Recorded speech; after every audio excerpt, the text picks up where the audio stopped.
pour vous parler de la belle aventure de l'Armise, qui est un projet collectif. On va ouvrir le capot de ce qu'est l'intelligence collective et ce que ça peut produire comme effet démultiplié sur un territoire. Il y a avec moi Astrid Boroche, coprésidente, Claude Richard, coprésident de ce projet collectif, Marie Lièvre, qui en est l'animatrice de Choc depuis maintenant presque 2 ans, qui est à temps plein sur ce projet-là, et moi-même, Damien Gaucheran, qui anime Innoval, qui est une structure d'accompagnement des projets en économie sociale et solidaire à impact, un impulseur de projet à impact. Voilà ce que nous faisons. Je ne vais pas m'étendre sur Innoval. Alors, pour ouvrir cet atelier, la question piège, c'est qu'est-ce que c'est que l'intelligence collective? Quand on va chercher un peu sur Internet ou auprès des sachants, on voit plein de définitions magnifiques. Je vous propose d'en retenir une très très simple, c'est faire ensemble permet d'aller plus vite, plus loin que de faire tout seul dans son coin. Et au fond, l'histoire dont on ouvre le premier chapitre aujourd'hui, c'est vraiment celle-là. C'est l'histoire, alors je vais essayer de vous la résumer. C'est l'histoire, il y a 3 ans, de quelques acteurs de l'économie sociale et solidaire, des chantiers d'insertion, des industriels, des associations. J'ai le grand plaisir d'accueillir notre président Michel Grébeau, monsieur le président, président d'Innoval. Du coup, je vais faire gaffe. Pardon. Donc on a ouvert le capot de cette histoire-là. Elle a démarré il y a 3 ans avec une somme de problèmes particuliers pour les entreprises et les structures qui sont aujourd'hui rassemblées. Le point de départ, c'est chacune dans son coin a des soucis d'installation, a des soucis de locaux, a des soucis de modèle économique. Et c'est pas très bien comment s'y prendre pour franchir une étape de développement. Tous ont des points communs, c'est d'agir dans le champ de l'insertion sociale, d'agir dans le champ de l'activité économique d'intérêt général et d'agir dans le champ de l'impact environnemental. Il y a plusieurs solutions pour répondre à la problématique qui est posée. Soit chacun va dans son coin et va voir les collectivités, va voir les fondations, va voir les entreprises et essaie de se débrouiller avec son petit sujet en essayant comme ça d'avancer. Soit tout d'un coup on dit ensemble on va faire différemment. On essaye de se mettre autour d'une table et de voir à partir d'une problématique de ressources comment est-ce qu'on peut démultiplier notre impact dans le champ de l'activité sociale et de l'accompagnement à la sortie de la précarité par l'insertion par l'activité économique, parce que 5 des 7 structures fondatrices sont des chantiers et des entreprises d'insertion, et puis aussi dans le champ de l'impact environnemental. Et c'est ce chemin-là que nous avons décidé de parcourir ensemble. Ça a commencé à Thonon, sur un coin de table, avec une nappe. On a commencé à faire des dessins en disant, tiens, on va démarrer comme ça. Ça, c'était il y a 3 ans. Et aujourd'hui, le projet qui va vous être présenté par Astrid, Claude et Marie, c'est un projet qui pèse un peu plus d'1,5 million d'euros d'investissement, qui va démarrer dans les semaines qui viennent, qui va s'installer dans un bâtiment qui fait un peu plus de 1500 mètres carrés, qui a pour ambition de traiter 300 tonnes de déchets par an et de les réemployer, de les remettre en service, de les recommercialiser. Et puis qui va travailler en lien avec 3 collectivités territoriales, ce qui, je crois, dans le Chablais, est probablement quelque chose d'assez historique, d'assez marquant. Thonon Agglo, dont il faut saluer dès le départ l'investissement et la très forte présence dans le projet, Thonon Agglomération, ainsi que la communauté de communes du Haut-Chablais, et puis la communauté de communes des Pays d'Évian, Val d'Abondance.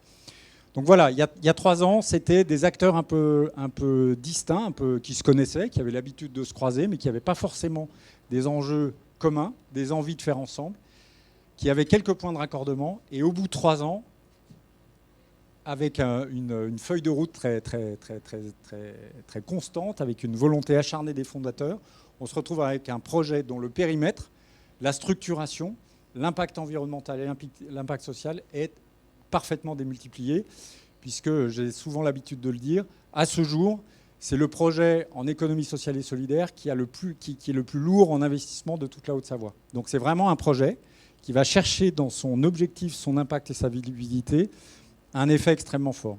Et tout ça, ça a été grâce à une démarche collective, creusée, approfondie, par des statuts, par des principes et par un certain nombre de modes de faire qu'on vous propose de découvrir maintenant. Je crois que j'ai fait mon petit tour d'ouverture et je donne donc la parole à Claude, qui est coprésident de l'Armise. Vous êtes tous les deux bien. OK. Donc, point 1, notre projet. Donc voilà, on parle de constats. Les constats, c'est qu'il y a 17 déchetteries sur le territoire Sur ces 17 déchetteries, c'est 2200 tonnes de déchets, plus de 2200 tonnes de déchets. En parallèle, il y a une étude de faisabilité qui dit sur ces 2200 tonnes, il y en a 500 qui sont parfaitement réemployables. Ensuite, on a sur le territoire, on a des acteurs qui sont déjà compétents dans certains traitements de déchets, qui sont reconnus et qui sont aussi demandeurs de pouvoir s'étendre. Donc, d'où notre volonté de créer une première, de mutualiser toutes ces compétences pour créer un premier pôle ressourcerie du Chablais. L'objectif en volonté, c'est donner une deuxième vie à ces objets dans le cadre d'une économie circulaire, sociale et solidaire, de sensibiliser à un nouveau mode de consommation et de favoriser la mixité et le lien social. Ce qui nous conduit à nos objectifs. Nos objectifs en termes de tonnage traité. L'étude de faisabilité dit qu'avec 1500 mètres carrés, notre capacité devrait être de 300 tonnes. D'où notre objectif de 300 tonnes de tonnage. En termes de mixité et de lien social, l'intégration d'un tiers-lieu au sein du pôle avec une épicerie sociale. Et ensuite, en termes d'emploi, c'est la création de 30 emplois, dont 20 en insertion. Page suivante. Page 5. Voilà. Okay. Merci Marie. Donc un projet innovant d'économie circulaire. Le pôle a deux fonctions principales. La première, c'est la fonction recyclerie. La recyclerie, c'est on va chercher des objets dans les déchetteries, donc qui est notre gisement principal, dans lequel on va collecter. Un premier tri est effectué par des agents valoristes. L'objectif de l'agent valoriste, c'est de ne faire ramener dans le site que les objets qu'on est capable de traiter. Éviter d'avoir des stocks pléthoriques et éviter aussi d'avoir des produits qu'on va remettre en déchets derrière. Ensuite, par la rotation, donc une fois qu'on a trié, on transporte, on fait des rotations, on amène dans le bâtiment. Dans le bâtiment, il va y avoir la deuxième phase de tri, la phase de réparation, de revalorisation, etc. L'objectif, c'est de tous ces objets-là vont passer dans un espace corner, dans un espace de vente de 500 mètres carrés, espace corner. L'objectif, c'est que le client, quand il rentre, il ne soit pas dans un bazar. L'objectif, c'est qu'il soit vraiment... On oublie presque que c'est de la seconde main. C'est pas parce que c'est pas cher que ça doit pas être beau, ça doit pas être bien. En fait, le deuxième rôle de cette ressourcerie, c'est établir un lien social. Et en innovation, il y a l'intégration d'un tiers-lieu qui est vraiment au centre du pôle et de l'épicerie sociale. Et le tiers-lieu vous sera présenté dans les planches après. Bonjour à tous. Également dans ce lieu, au cœur du bâtiment, donc vous avez bien compris, il y a l'atelier, le concept store, et au milieu, on a le tiers-lieu qui est le cœur du projet. Et c'est ce qui est innovant dans le projet La Remise. C'est donc un espace partagé sous la forme d'un forum, bistrot, cantine. Donc l'image n'est pas du tout contractuelle, mais c'est ce vers quoi on veut aller. Les images ne sont pas anodines non plus. Et ce tiers-lieu a un rôle social essentiel parce qu'il y aura de la mixité, des échanges, des rencontres. Et ce sera également un espace culturel. Ce tiers-lieu, sa particularité, c'est qu'il est élaboré et co-géré par le collège citoyen. C'est extrêmement important pour nous. Et on trouvera dans ce tiers-lieu concrètement un atelier réparation vélo, un atelier réparation bois, réparation meubles et réparation couture. Il y aura également le Repair Café, qui est la communauté de réparateurs, le Fab Lac, et nous aurons à disposition une imprimante 3D et une découpe laser. On trouvera une bricothèque, une bibliothèque, un espace numérique avec Wi-Fi libre, accès gratuit à des ordinateurs, et les personnes seront accompagnées pour de l'accueil, de l'accompagnement et de la formation en numérique. On aura également des ateliers divers, tout public. Vous pourrez venir le samedi après-midi nous voir et on vous apprendra à fabriquer votre crème de jour ou votre lessive. Et puis, on a un public aussi en insertion, mais ça nous concerne tous. C'est comment concevoir son repas pour peu cher avec des produits locaux et de saison. C'est aussi important. C'est en tout cas dans une démarche de transition écologique. Ce tiers-lieu aura un espace culture avec la programmation d'exposition. On travaillera entre autres avec le Palais Lumière d'Évian, une programmation de concerts et de théâtre. Là, ce sera pour les soirées. Et puis la mise en place d'une opération solidaire qui nous tient vraiment à cœur, les billets suspendus, sur le modèle du café suspendu. Un billet suspendu, on a comme une boîte où vous venez, vous mettez de l'argent, la somme que vous voulez. La somme récoltée permettra d'acheter des tickets de cinéma et des tickets spectacles, donc à la Maison des Arts ou ailleurs, pour des personnes en insertion qui travaillent sur nos chantiers et qui ont très peu accès à la culture. Donc, vous l'aurez compris. Ah oui, puis on aura aussi un espace restauration, bien évidemment, le côté bistrot-cantine. Donc vous l'aurez compris, dans ce tiers-lieu, on va faire ensemble, on va découvrir ensemble et on apprendra ensemble pour un public adulte, mais pas que, jeune aussi, et scolaire, puisqu'on monte des programmes pédagogiques. La thématique étant toujours l'économie circulaire et la transition écologique. Alors, voici donc ce qui devrait être notre futur local. C'est en tout cas ce sur quoi nous travaillons aujourd'hui. L'association va engager des travaux pour un montant d'1 200 000 €. Donc là, c'est nous qui payons tout l'aménagement du local, puisque c'est un hangar totalement vide à même la terre. Donc, ce local est vers le Burger King, derrière Kiabi, dans la zone commerciale d'Antilles. Et nous avons toujours insisté pour monter ce projet en zone commerciale. Pourquoi ? Parce que si on veut imposer un nouveau mode de consommation, celui de l'économie circulaire, une consommation plus sobre, il faut être là où les gens consomment, tout simplement. L'économie circulaire, on est toujours dans les zones industrielles ou au fin fond d'une impasse. Il faut carrément changer de paradigme. En tout cas, c'est le challenge qu'on souhaite relever. Notre concept store sera dans une ambiance agréable. L'idée, c'est que les gens reviennent. On va donc reprendre tous les codes marketing et les codes du commerce. Et puis, l'idée, comme l'a dit Claude, c'est pas parce que c'est de la seconde main ou du recyclé que ça doit être mal présenté et que ça doit être le bazar. Pas du tout. On est vraiment sur un concept store qui sera moderne, en tout cas attractif. Et puis les prix seront bas, parce que ce n'est pas parce que l'espace sera très attractif qu'on pratiquera des prix élevés. On n'oublie pas que nous avons 20 personnes en insertion sur le site, que nous aurons l'épicerie sociale également et que nous allons travailler avec tout le champ de l'ESS, donc des gens en précarité qui ont besoin d'acheter des choses vraiment pas chères. La remise... Ah oui, le film, pardon. Le film. On a un film.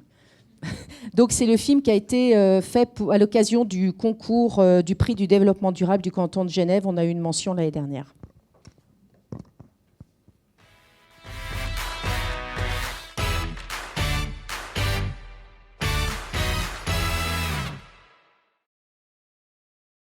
Nous sommes 7 associations chablaisiennes, dont 4 structures d'insertion, qui se sont rassemblées autour de valeurs communes. Notre projet est piloté par un conseil d'administration organisé en 3 collèges. Celui des membres fondateurs, celui des 3 collectivités du Chablais et celui d'un cercle citoyen. Notre projet est de valoriser des objets récupérés en déchetterie et de regrouper plusieurs activités sur un même pôle au cœur du Chablais pour une mutualisation de leurs moyens et ressources. Cela permettra à chacune des structures de réaliser des économies d'échelle et d'investir dans le développement et la diversification de leurs activités. Nous voulons ouvrir un tiers-lieu pour développer le lien social avec les citoyens du territoire. Un autre objectif est de susciter l'émergence d'autres initiatives sociales et éco-responsables. Nous voulons développer une économie circulaire, sociale et solidaire, et respectueuse de l'environnement, en promouvant le réemploi et la revalorisation des objets à travers les boutiques et les ateliers de réparation ou de création, en créant un lieu d'échange et de partage où seront proposées une bricothèque et des ateliers ouverts à tous.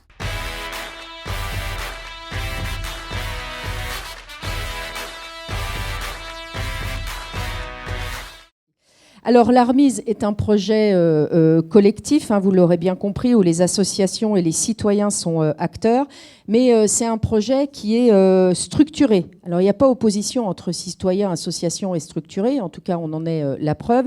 Il est vraiment structuré et c'est un projet qui repose sur des bases techniques qui sont vraiment solides. On est en plein dans l'intelligence collective, comme l'a décrit Damien, et de l'ESS. Dans ESS et économie circulaire, ne l'oubliez pas, je ne sais pas s'il y a des chefs d'entreprise ici, il y a le mot économie. Nous sommes une économie. Donc on a réfléchi notre projet avec un business plan à 9 ans. Ensuite, on l'a construit vraiment dans un esprit entrepreneurial. Et puis, comme le disait Claude, on va créer 30 emplois qui sont non délocalisables. Ça, c'est important. En tout cas, ce n'est pas anodin actuellement. Nous avons une prestation à fournir, c'est-à-dire on aura un travail à faire, une prestation à fournir auprès des collectivités, retirer 300 tonnes des déchetteries du gaspillage. On a des engagements sociaux envers l'État et le département, qui est l'insertion avec 20 postes ouverts, donc ça fait une 40aine de personnes par an. On a un engagement solidaire qui est l'accueil de l'épicerie sociale, et puis un engagement de société qui est la création du tiers-lieu. Aujourd'hui, on voit bien que le citoyen qui est vraiment acteur dans ce projet, eh bien, veut donner du sens par une action qui est concrète. Donc, on a beaucoup d'énergie à canaliser parce qu'il va se passer plein de choses. Et vous voyez qu'on a plein de projets qui arrivent. On a beaucoup d'idées à ordonner. Alors, du coup, comment on a fait? C'est la suite de l'exposé avec Claude et Damien.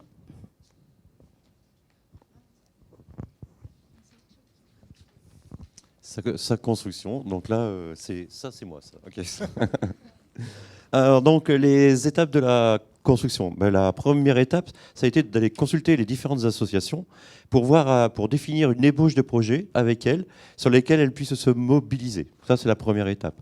La deuxième étape, ça a été de dire, on veut que les citoyens soient pleinement partie prenante du projet.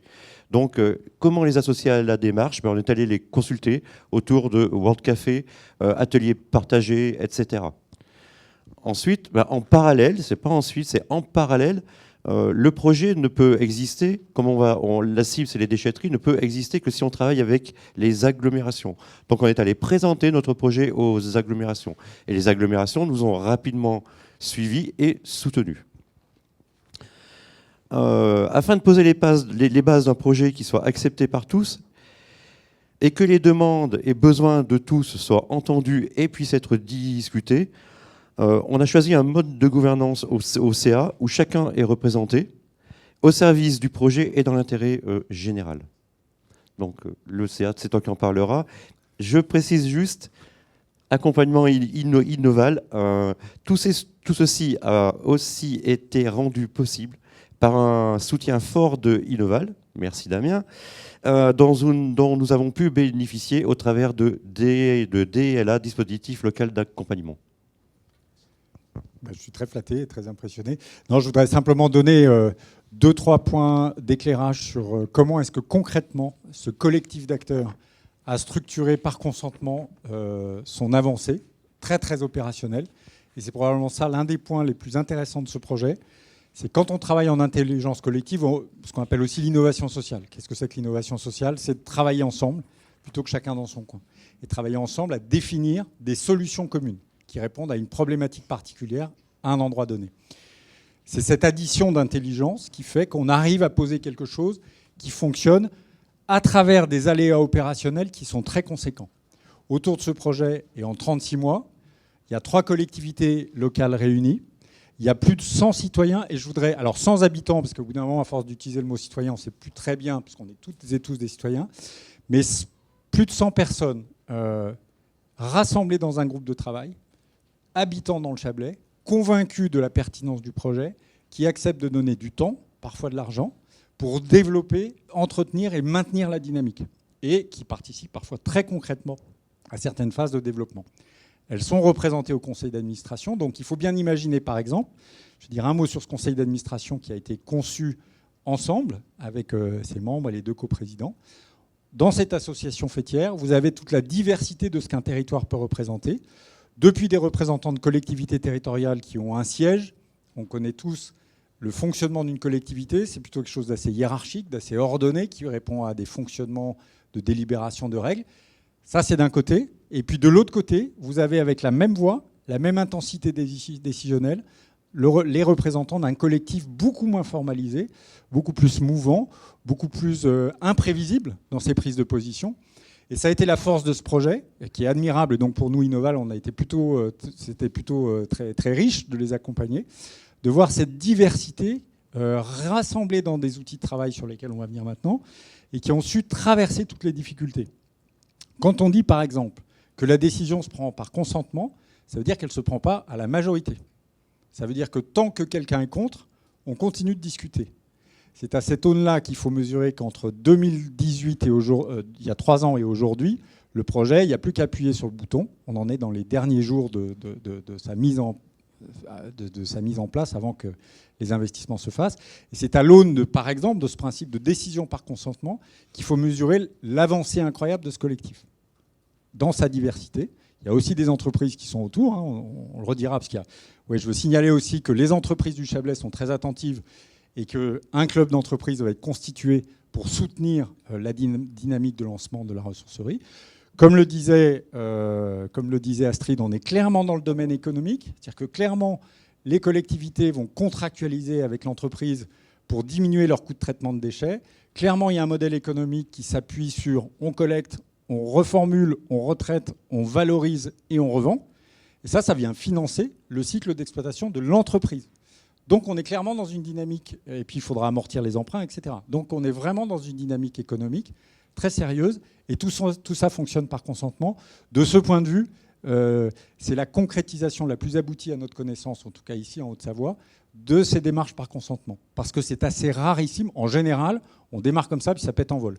Parce qu'à un moment ou un autre, on n'est pas d'accord, il y a quelque chose qui se passe et que ça cointe. Et jusqu'à maintenant, cette dynamique-là, à travers la structuration du conseil d'administration et la diversité de ses membres, elle est arrivée au bout. Donc franchement, pour nous, ça n'a pas été très compliqué à accompagner. Par contre, on a été extrêmement séduits par l'intensité de cette démarche. Voilà. Merci Damien. Donc, je vais prendre la suite sur la partie fonctionnement, sur la partie concrète du projet. Donc en premier lieu, concrètement, en fait, à quoi ressemble notre quotidien ? Ça veut dire quoi, travailler en intelligence collective ? Qu'est-ce qu'on fait tous les jours ? À quoi ressemblent nos journées et soirées ? Et soirées. Il y a des soirées. Il y en a qui travaillent. Du coup, les réunions, c'est le soir. C'est comme ça. Voilà. Donc en premier lieu, on va revenir un petit peu sur le fonctionnement de notre conseil d'administration, le fonctionnement de notre collectif. Donc nous nous rassemblons pour décider ensemble, mais pas que. On se rassemble aussi pour véritablement faire ensemble. Avec notre CA, donc, qui est composé de 13 membres au départ, donc, qui inclut, comme on l'a déjà vu, donc, les représentants des 3 collèges, c'est une réunion mensuelle. Donc chaque mois, tout le monde se rassemble et on avance ensemble, tout le monde est écouté, tous les avis sont pris en considération et tant qu'il y a objection, on continue de discuter, on envisage d'autres pistes de solutions, on étudie, on revient, les idées et les décisions sont maturées comme ça et voilà, un petit peu dans le mode de fonctionnement. Ensuite, en plus du conseil d'administration, il y a les commissions thématiques. C'est-à-dire qu'une fois qu'on est rassemblés autour de la table, on a décidé qu'on avait envie de lancer une campagne de communication ou un événement. Comment ça marche ? Physiquement, un groupe thématique, donc communication, finance, tiers-lieux, ressources, restauration, architecte, est constitué. Donc là, c'est ouvert à tous les membres du collège citoyen et du conseil d'administration. Donc chacun peut décider de participer à ce groupe de travail qui commence alors véritablement la mise en place opérationnelle de la mission qui lui est confiée par le conseil d'administration. Donc ce groupe a un rôle opérationnel, mais aussi et surtout de conseil, et fait remonter l'ensemble de ses propositions après étude au conseil d'administration, qui est l'instance qui décide au final si oui ou non on va dans les voies qui sont conseillées. Donc c'est un processus qui demande un peu plus de temps, comme on l'a déjà évoqué depuis le début de cette présentation. Mais c'est aussi, c'est aussi le mode de fonctionnement à plusieurs et le faire ensemble. Tout cela donc, demande une communication assez importante, transparente, accessible. Il y a beaucoup d'acteurs qui gravitent autour de chaque étape du projet. Et travailler ensemble, c'est aussi permettre à chacun de participer, de suivre les actions. On travaille énormément, principalement avec des bénévoles, donc des temps de disponibilité qui peuvent être variables. Donc c'est aussi permettre, si on a loupé un moment de l'association, on peut le retrouver. Et là, on a utilisé la technologie et on utilise l'outil Nextcloud, donc qui est un système d'archivage de documentation en ligne. On a choisi celui-là, mais il en existe plein d'autres. Et chaque personne a un accès sécurisé à cette plateforme. Et donc, toutes les réunions, tous les moments d'échange, tous les documents de travail sont consignés à l'intérieur et sont accessibles en permanence aux différents acteurs. Ce qui permet, si pendant un petit moment on n'a pas pu suivre, on récupère les informations, on suit, tout reste accessible. Donc ça, pour nous, c'était important. Il est aussi important de noter que salariés et bénévoles travaillent ensemble. Aujourd'hui, on a une toute petite équipe de salariés. Je suis la seule salariée et on a un service civique, même si j'ai l'impression de me dédoubler de temps en temps. Mais voilà. Et donc, tout le travail est fait sinon par des bénévoles.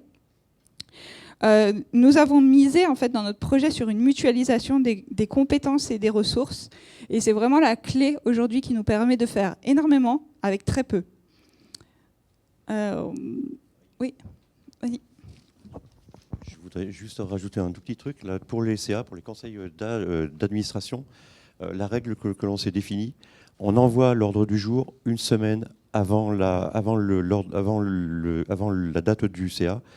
Et ça, c'est pour permettre aux citoyens ou aux assos, à ceux qui le reçoivent et qui participent au CA, de discuter soit dans la structure, soit dans le cercle citoyen, de manière à faire remonter pendant le CA les objections ou les remarques qu'ils ont à faire. Et ça, c'est quelque chose qu'on ne faisait pas trop avant. Puis là, depuis décembre, on a appliqué ça et c'est plus pratique. Voilà. Donc, ceci, c'est en fait notre réalité de faire ensemble. Nous voulions un projet collectif. On met en œuvre un projet collectif et qu'il n'est pas juste dans les dires, mais qu'il est véritablement dans le faire au quotidien. Donc ça peut prendre plus de temps au niveau de la prise de décision, mais les décisions sont plus stables aussi. Elles sont aussi le fruit en fait d'idées, de points de vue divers et variés, et qui en font aussi sa richesse. Parce que quand on est seul à penser, concevoir et mettre en œuvre, on a un prisme de lecture et une seule forme d'idée. Là, aujourd'hui, on a des collectivités, des citoyens, des assos qui se rencontrent, qui discutent, qui créent ensemble, et ça donne une richesse dans l'action qui est incroyable. Donc de la diversité, véritablement, on a un rendu qu'on ne pourrait pas avoir autrement. Donc là, je vais vous présenter un second outil. On a vu l'outil un petit peu aide communication, quelque chose qui nous permet de fluidifier l'information. Le second outil que je vous présente ici, c'est la feuille de route. Donc ça a été pas mal sous l'impulsion d'Innoval, merci Damien, dès le départ, en disant, bon, ok, vous avez envie de faire des choses ensemble, c'est très bien. Maintenant, à 13 ou 14 autour de la table, gardez tous l'objectif qu'on s'était dit à la réunion du 5 janvier, quand on est le 19 novembre. C'est pas évident, c'est pas gagné. Donc, on s'est dit, bon, on travaille en commission. Donc, ce qu'on fait, c'est un outil tout simple. On utilise un fichier Excel. À l'automne de chaque année, en petits groupes de travail, de nouveau, on divise, on se dit, c'est quoi la mission de l'année pour chacune des commissions. Bon, du conseil d'administration, mais après, vous retrouvez la commission finance, ressources, communication, tiers-lieux. Et on divise maintenant l'année en 4 temps, donc par trimestre. Et à la fin de chaque trimestre, on reprend, c'était quoi notre programmation du trimestre ? Qu'est-ce qu'on a fait ? Qu'est-ce qu'on n'a pas fait ? Pourquoi ? Et on prend ce temps d'échange, de réflexion et de replanification au trimestre, tous ensemble, pour garder l'objectif commun bien en vue et ajuster notre action, parce que les aléas projets sont permanents. Damien ? Un tout petit mot sur cet outil qui peut paraître extrêmement simple, mais derrière lequel se dissimule toute une architecture numérique. D'abord la base de données, une façon de traiter les ordres du jour des conseils d'administration. Puis je voudrais juste revenir sur un point qu'évoquait Claude. À travers cet outil, on passe dans l'épreuve de la réalité. Pourquoi ? Parce qu'il faut imaginer que les 7 fondateurs, ça représente un peu plus de 80 administrateurs en tout. Ce n'est pas juste les 13 membres du conseil d'administration. Les membres du conseil d'administration fêtière représentent, rien que pour les structures fondatrices, un groupe de 80 administrateurs qui doivent valider les décisions. Et puis, il y a les collectivités territoriales. Et chaque représentant de collectivité territoriale doit représenter son conseil communautaire. Donc, on est dans quelque chose qui ressemble à un peu plus de 150 élus. Et je ne vous parle pas des entreprises et des 100 citoyens. Et donc, il y a un moment dans un projet territorial collectif comme ça, où la nécessité de cadencer les prises de décision, d'organiser, d'ordonnancer l'ensemble de la structuration de la prise de décision, elle est fondamentale. Sinon, on baigne. C'est-à-dire, on va au tapis et le projet s'enraye. Et alors, c'est vrai qu'on a travaillé vraiment sur cette inscription du projet dans le temps, avec un cadencement soutenu. Astrid, Claude et Marie le diront. Il y a un conseil d'administration mensuel qui est un point d'étape du projet, de remontée d'informations des différentes sphères et puis de prise de décision. Vous verriez les comptes rendus de conseil d'administration, ils sont extrêmement simples. C'est-à-dire c'est des thématiques récurrentes. Et d'ailleurs, aujourd'hui, dans la temporalité de cet outil de décision, de gouvernance collective, qui en général ne dépasse pas 2 heures, il y a 1 heure qui est ouverte à la discussion et 1 heure à la prise de décision. C'est donc qu'en fait, on est dans un système territorial collectif, d'intelligence collective, où la prise de décision elle est permanente, elle se fait entre les 2 temps un peu formels. Donc il y a une espèce de mise en mouvement du territoire qui est assez impressionnante à travers un outil tout simple comme ça, et qui fait qu'aujourd'hui le projet il est enraciné à travers différentes sphères qu'on mobilise dans la vie du Chablais. Et c'est ça qui est, à notre avis, particulièrement intéressant, qui fait que le projet il ne peut qu'aboutir et aller au bout. Merci Damien. Donc voilà pour la feuille de route. Je vais passer la parole à Claude pour l'outil suivant. Merci. Et pour juste sur la planche après, ce que Marie disait, c'est un point qui est très important, c'est le jalon. C'est-à-dire on fait un trimestre, on fait un point, on est où et qu'est-ce qu'on doit pondérer. Ça, j'insiste parce que je pense que c'est important. Voilà. Donc, mettre en commun comme thème. Voilà. Donc là, il y a plusieurs acteurs, chacun a des besoins, des ressources. Alors je vais prendre 2 exemples. Le premier, ça a été la répartition des surfaces.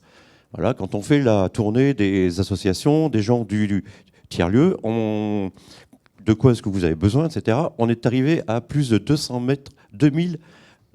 mètres carrés. On a dépassé ça. Ok, c'est bien. Et puis après, il y a la réalité. Et la réalité, c'est on vous met un bâtiment à disposition qui fait 1500. Donc là, le premier truc, ça a été de se dire comment on fait, ça rentrera jamais. Et en fait, on a travaillé tous ensemble à la recherche de la sobriété dans l'utilisation des ressources et des moyens. Et ça nous a conduit, après des échanges, à comprendre les besoins des autres et à trouver ensemble des solutions de mutualisation qui ont été acceptées par tous. Et ça, c'est la première étape. On part de 2100, on arrive à 1500, ça rentre et tout le monde est content. Ça, c'est le premier point. Un deuxième exemple, c'est le tableau qui vous est présenté là. C'est le tiers-lieu. Donc dans le tiers-lieu, espace d'échange, etc., il y a des zones qui sont dédiées, une bricothèque, une bibliothèque. Ça, on ne peut pas les déplacer, c'est des mètres carrés qui sont pris. Il y a la zone d'accueil de l'épicerie sociale pendant les horaires où ils font de l'accueil. Et puis après, il y a tout le reste de la surface qui doit être partagé. Et pour trouver une solution à la problématique, on a choisi un outil simple qui est le Framémo. C'est très simple, on crée une page. C'est une page. Chaque acteur peut créer ses petites post-it Donc on a positionné au préalable les plages, les mètres carrés qui étaient déjà pris, et chaque acteur prend ses post-it, il le fait en temps réel, il peut le faire dans sa structure ou il peut le faire en réunion, et on colle et après on regarde. Quand il y a conflit, quand il y en a deux qui disent qu'ils souhaiteraient avoir le même créneau, ça peut se régler entre eux, c'est pas besoin de remonter. Si vraiment il y a des soucis, ça remonte et c'est traité en commission tiers-lieu. Voilà. Juste une remarque, c'est que ce tableau, comme il est toujours ouvert, il faut penser à faire des sauvegardes régulières, parce que quelqu'un peut prendre un post-it, le coller sur un autre, en virer un, donc de temps en temps, il faut faire un petit point, quoi. Voilà. Merci Claude. Donc, je vais terminer par le dernier outil. Voilà, on a essayé de faire le plus concret que possible pour vous donner des outils qu'on utilise au quotidien et qui peuvent aussi inspirer vos actions. Donc ici, alors on était face à un challenge quelque part. C'est que donc, depuis 2019, l'association s'appelle Pôle Ressourcerie du Chablais. Mais c'est un peu long, c'est pas très sexy, voilà. Je n'osais pas le dire, mais oui, voilà, c'était très formel, ça fait bien dans les dossiers projets, mais en termes de nom d'enseigne, on cherchait vraiment notre signature. Donc, et choisir un nom, c'est un moment fort en fait pour un projet, pour une structure, quelle qu'elle soit, associative ou entreprise privée. Donc c'est quelque chose qu'on a, pour lequel on a pris du temps aussi. Et donc l'année dernière, on s'est dit, on veut choisir notre nom, mais quelque part, comment faire? Parce qu'on veut choisir, on a un projet collectif, on veut choisir notre nom de façon collective, inclure tout le monde, que tout le monde s'y retrouve et signer un peu ce projet de territoire par un nom qui lui ressemble, qui lui aille bien, qui soit pertinent. Donc là, on s'est dit, bon, ok, on constitue un groupe de travail, comme d'habitude, une commission extra, parce qu'on a les commissions permanentes, mais il y a les commissions extra, ponctuelles. Pour choisir le nom, on a commencé par une collecte en fait massive, donc ouverte à tous. Chacun pouvait contribuer, donner ses idées, proposer des noms. Là, on a recueilli plus de 120 propositions. On s'est dit, ok, ça va pas simplifier l'histoire du choix du nom. Donc on s'est dit, il va nous falloir un petit outil qui va bien, une petite aide technologique pour pouvoir permettre à chacun de s'exprimer et de choisir ce nom. Mais du coup, sur 120 propositions, le oui-non, c'était pas évident. Il fallait une approche plutôt qualitative avec des notes type notes à l'échelle. 1, j'aime pas du tout. 5, j'adore. Et qui est une analyse de ça. Donc au final, les 120 propositions via l'outil donc mieuxvoter.fr. Donc c'est un outil juste une petite précision, on n'a pas de moyens. Donc tous les outils utilisés, c'est du logiciel libre et des outils donc gratuits qui sont accessibles en permanence et pour lesquels on n'a pas besoin de payer. Pour l'histoire aussi, l'épidémie Covid nous a touchés également. Et pour continuer à travailler, on a utilisé la visio. Désolé Zoom, je ne vais pas faire de la pub. Mais du coup, Jitsi, qui est aussi du logiciel libre en ligne, qui nous a permis d'assurer l'ensemble de nos visioconférences, l'ensemble de notre travail et de ne pas interrompre le processus de mise en œuvre du projet. Donc des outils existent. Donc l'outil mieuxvoter.fr, on a passé donc toutes les propositions, on a eu une centaine de votants, donc une centaine de personnes qui ont pris le temps de voter pour chaque nom, et au final on a sélectionné les 6 meilleurs. Les 6 meilleurs, on s'est dit bon, comment on finit par choisir ce nom? On s'est réunis à une trentaine pour débattre un petit peu, voilà, comment chacun ressentait, les noms qui étaient sortis, qu'est-ce qui était mieux, moins bien, etc. Et au final, après une bonne séance de travail collectif autour de ça, on a voté une dernière fois, et donc c'est l'Armise qui est sortie et qui est véritablement donc le produit de notre travail collectif. Et ça a vraiment été un moment très fort de l'association. Sur le choix de ce nom avec lequel tout le monde est maintenant plutôt très à l'aise. Et ce qui était pas évident quand on a 120 propositions à la base. Une centaine de personnes qui se sont exprimées, ouais. Donc voilà, donc tout ça pour vous dire qu'il existe de nombreux outils pour faciliter ce faire ensemble, mais je pense que, et on l'a déjà entendu ce matin en plénière également, ça passe avant tout par le vouloir en fait. Parce que dire on va travailler ensemble, c'est bien, le faire c'est quand même un petit peu plus compliqué. Il y a des outils qui peuvent nous aider, il y a des modes de fonctionnement, mais il faut véritablement le vouloir. Et je crois que quand les acteurs autour de la table ont envie d'avancer ensemble, respectent les autres et se disent que c'est une bonne chose d'être à plusieurs plutôt que d'être tout seul, on a à moitié gagné la bataille, quelque part. Donc voilà, nous, dans la mise en œuvre du projet, on accepte que ça prenne plus de temps, peut-être, mais parce qu'on veut plus de richesse et plus d'humain dans ce projet de territoire. Donc vous avez bien compris qu'on est vraiment sur un état d'esprit collectif, c'est pas qu'un mot chez nous, on le fait véritablement. Alors qu'est-ce qui va se passer demain une fois qu'on est ouvert ? Eh bien, le mode de fonctionnement collectif continuera, bien évidemment, puisque la gouvernance restera la même et le collège citoyen et autant de citoyens qui adhéreront à ce projet, le fonctionnement, on le gardera à l'identique. Sauf qu'on a une donnée supplémentaire après l'ouverture qui sont les salariés. Donc, on réfléchit déjà à comment, alors dans l'ESS, on connaît tout ça, mais demain, le challenge, ce sera d'intégrer également les salariés à cette dynamique collective. Donc on a des entreprises intégrées dans le Chablais qui le pratiquent déjà très bien, sauf que nous, on aura une difficulté supplémentaire qui est que nous avons du personnel en insertion qui est que de passage. Donc la personne en insertion, l'idée c'est qu'elle reste le moins longtemps chez nous, qu'elle fasse une insertion sociale et professionnelle réussie. Donc 6 mois, 1 an, 18 mois, 2 ans exceptionnellement. Donc il faudra, demain, on travaille déjà à réfléchir comment on va pouvoir intégrer également ces acteurs, parce qu'ils sont acteurs au même titre que les autres, en tout cas c'est la manière dont nous considérons les choses, à les intégrer dans le projet et au fonctionnement du projet. Donc, pour conclure, vous voyez bien que notre projet, il est économiquement pertinent. On l'a vraiment balayé, mais il y a quand même une étude de faisabilité technique et financière faite par Indigo, qui a été financée par l'agglomération et l'ADEME, dont il y avait le directeur régional ce matin, écologiquement stratégique, socialement innovant et avec une gouvernance inédite, en tout cas dans le Chablais. Ce mode de fonctionnement est reconnu, il a été primé même. On a eu le premier prix de la Fondation Banque Populaire Auvergne-Rhône-Alpes pour 2020. Mention au concours du développement durable du canton de Genève en 2020.